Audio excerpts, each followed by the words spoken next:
All right, first and foremost, this is an opportunity. Since you guys watched the film, Lucy's going to show us a very small demonstration, and she's going to put her left hand forward and grab. What is that, Lucia? What is that? Sand? Is that what that feels like? Okay. That's sand. Now what's this? Flower. Oh, careful. It's got thorns. Very cool. Okay, you got both of them. Thank you, Lucia. You can go sit down. You can uncover your eyes. Okay. I want you to, as you're in groups, what you're going to do is you're going to do a little puzzle for me. Okay? I have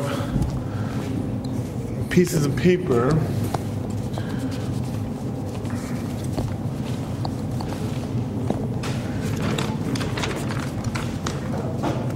And what I want you to do, I want you to take this piece of paper and I want you to explain to the other teams what different words you have. Okay? Now there's a reason for this. The reason why we're doing some vocabulary here is because it's very important that you understand the movie that you just watched. Okay, so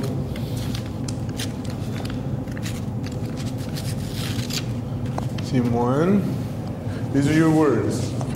Team 2, these are your words.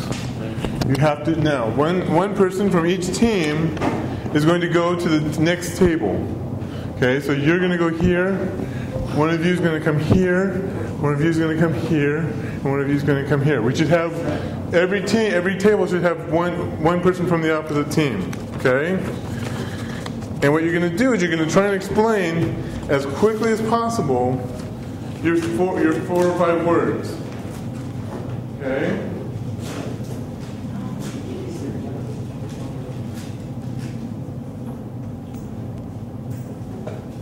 So those are your words, and you're going to explain.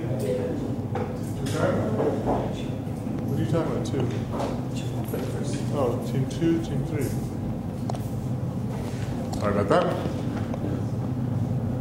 Then these are your words, and you have to share among the four of you because you're going to go to one of you is going to go to a different table, and you have to know the words.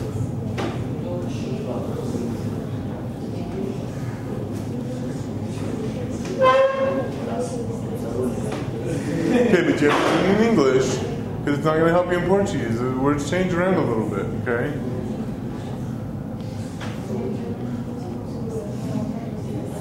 Now, do you understand what's going to happen? Here in about 5 minutes, I'm going to switch you around. One's going to go to each group, and you're going to explain to the other table all your different words. Okay? There's a reason for this. Okay? I'll tell you when we're done.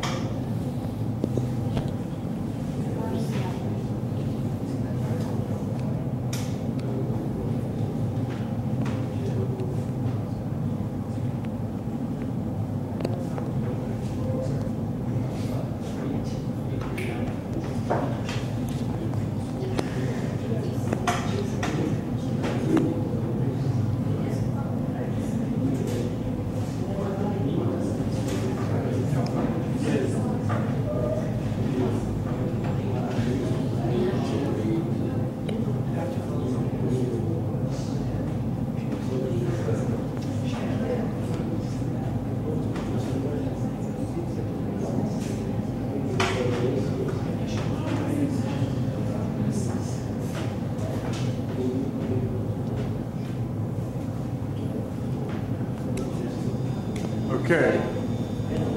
You guys have a good idea of what your words are now? Okay. One person from here, go to here. One person here, here to here, here to here. Okay. One person here, come here, person here, join there. Who has the... What's that? You explain your word to them, and they're going to explain their words to you. No.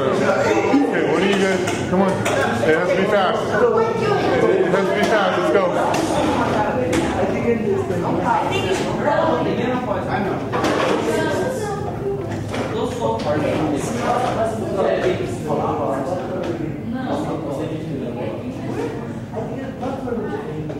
Okay, here. Let's get a seat. Let's get a seat. Let's get a seat. Okay, shh. Hey, let's go. Let's go. Come on.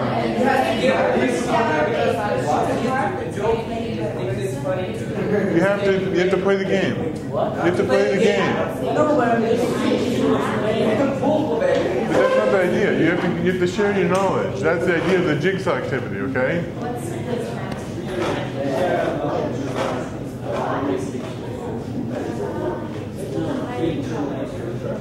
Okay, now you guys are going to share the different words that you have with him, because he has to go back to his table and tell them the words that you have.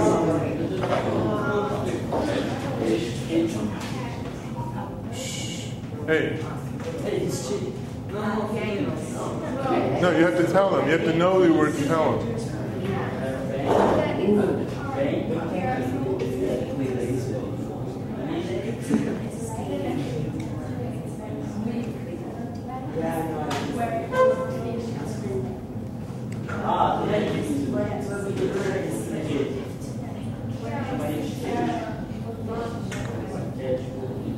2 more minutes.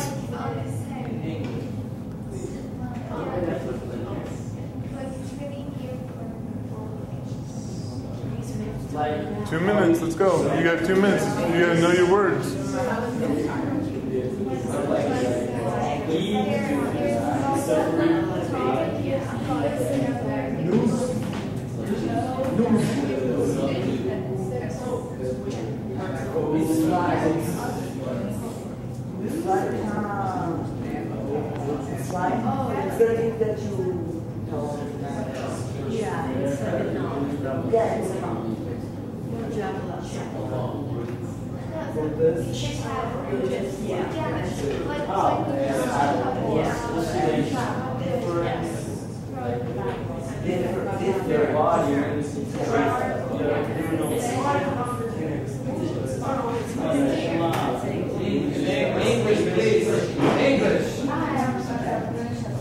English, come on. English, come on. You can do it.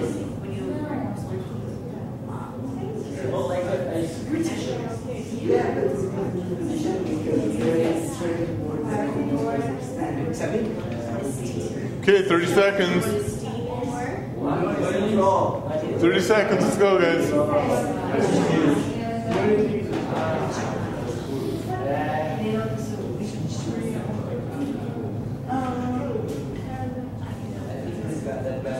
Seconds.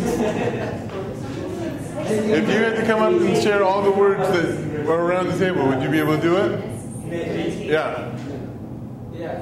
You would? Okay. Well, just share all the different words. We're going to have somebody come up from each group, and we're going to put on the board what the new words that they learned. Okay?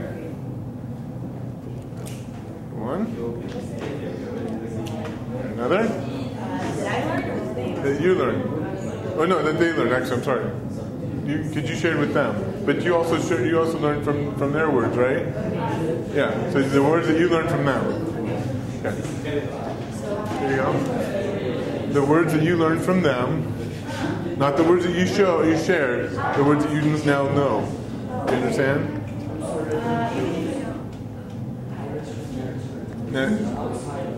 All right, so now you're going to go, each person's going to pick a different whiteboard.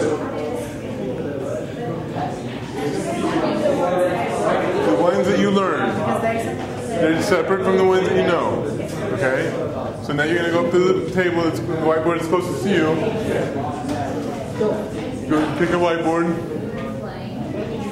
Pick a white. What did it say? No, you don't have to draw. You don't have to draw. You have to write the words that you learn. Oh. You go in the back.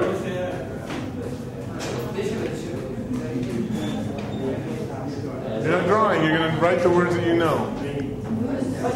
Write the words that you know. Yeah. Write the words that you learn. Oh.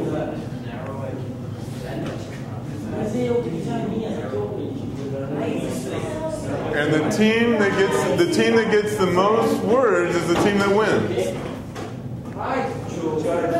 What you doing? All the words that you learned. Okay, that's fine. Write what you learned. And point some palabras. Put your words on there.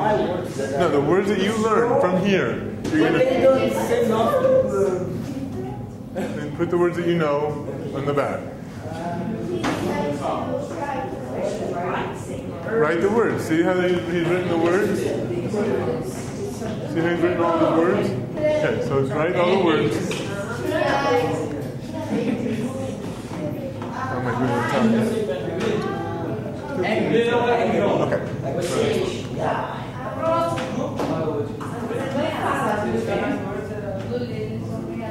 No. You're gonna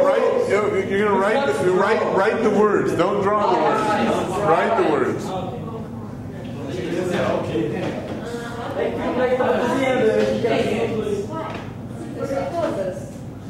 Okay. Now tell me, for extra credit, put the words that you know or what they mean. What they mean. If you know what they mean, then for extra credit, you put what the definition of the word.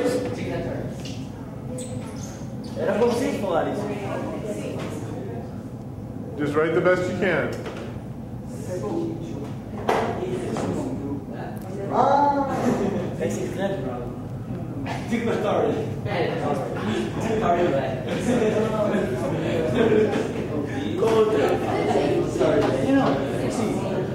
Don't tell him any words. Don't tell him any words. No. He's got to be able to do it all by himself.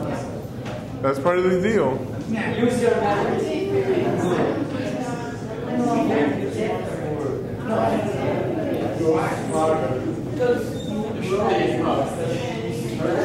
You have to think of the words that you know. He can't help you though. He can't help you. You have to know in your head what you learned from your group. Yeah, all from my group. Because they don't say nothing. Okay, well, you have to put on the board what you understood, okay? Okay. What you remember, the words that you remember, the words that you put down. Okay? No, that's awesome. Well done.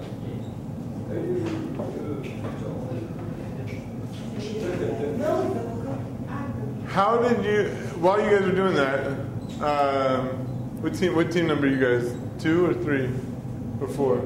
No, we were 2. I know, I gave pieces of paper to everybody. So. Team 4? Okay, so team 4 had all 5 of the terms. No. So, no. Can I draw it instead of explaining it? Well, can you explain it? Just explain to me right here, right now. What's the news? The news is the kind of knot that is no way that big. And when you do this, it will get smaller and you will end up totally choking the person to death. Very good. That's a news. Okay. So that. The reason why we do this, the reason why we're doing this, is when you read the story, you're going to understand the story better because now you'll go through the vocabulary and you'll be able to understand more of what's going on in its context. Now that every time you read this story, you remember this exercise. You remember Lucy grabbing at the sand or smelling the flower and being very careful with the thorns. And it's important that when you guys read a story like this, that you remember the importance of what Ambrose Bierce was writing about. See, he was writing about naturalism. And naturalism, coming after realism, isn't that far off. the strongest survive, and that's that. Okay? It's kind of a pessimistic, satirical view of life. Okay? You don't have the same view as Mark Twain did, but at the same time, it's not romanticism. You can tell in the story that there's some pessimism. It wasn't a happy moment in this movie, right? But at the same time, what was the first thing he thought about as he was dying? What was the thing that flashed in front of his eyes? Okay, he was trying to escape, but what was the continual thought process? What was going through his mind when he who did he see when he was that a woman? Probably his wife, right? And so he's thinking about his family as he's being hung, right? So here's my question to you. It's something worth thinking about. What would you be thinking about if life passed before your eyes? What's the first thing you're thinking about?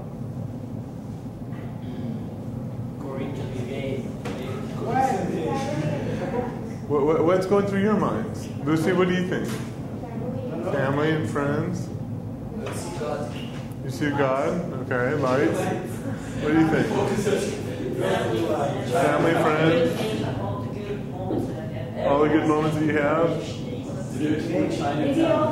The final of Libertadores. Okay.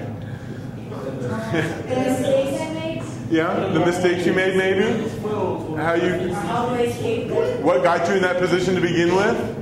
What got you in that position? The ways I can escape that.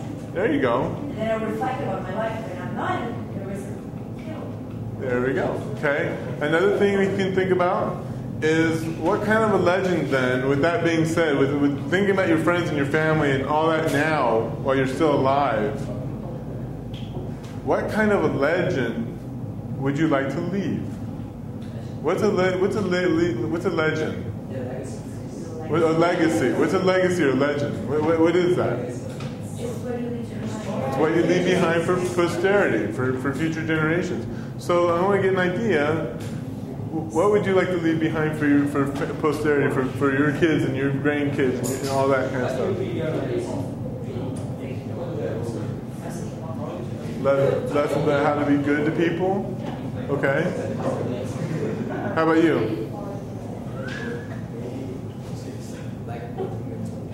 What are you pass on? What are you going to pass on to your children or your grandchildren? Okay. Okay. So how you lived your life. You'd like your children, your grandchildren to know how you lived your life, right?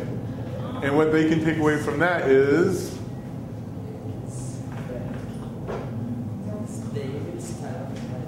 how they can live their lives from that point on, right?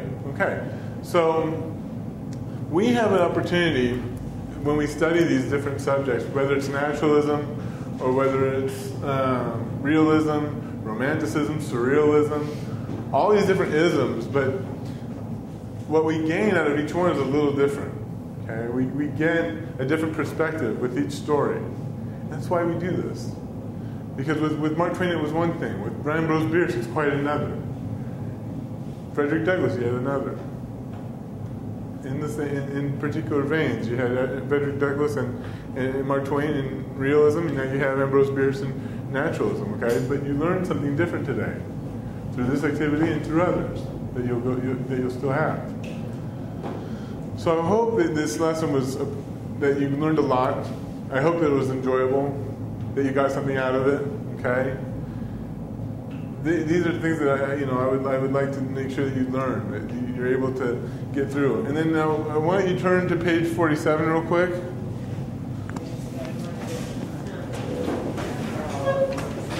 Oh, you know, do we have 5 minutes? Okay. I just wanted to get the books and go over the discussion points.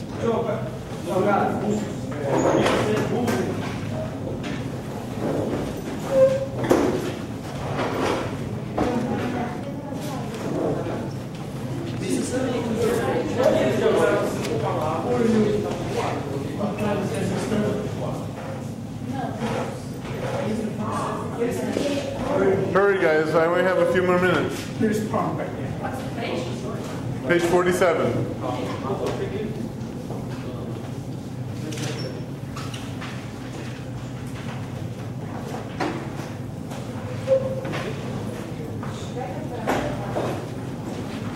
So after having gone through this activity,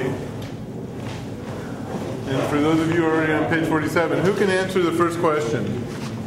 Peyton Farquhar is the one who was hung. So we went over a few of these, but just so that we can get through it all.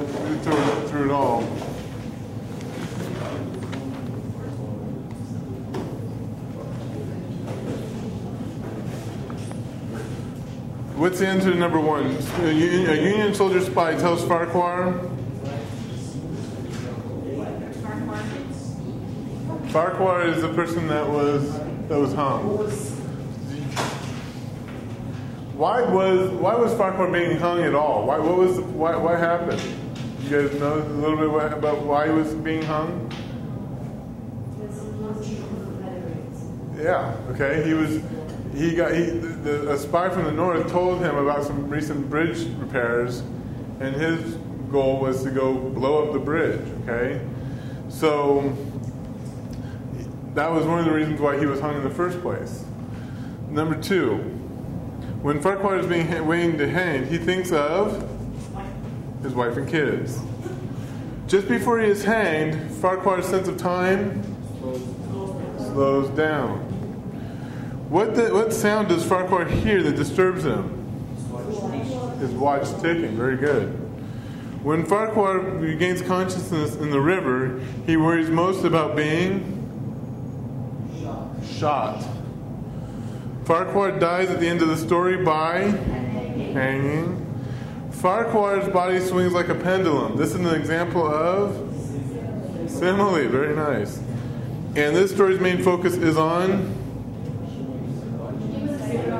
human psychology. Very nice. Okay, so say again. The very first was about recent repairs at the bridge. Okay. So again, I'm glad for the opportunity that I had to help you guys out, and here's Robert for you. Wow.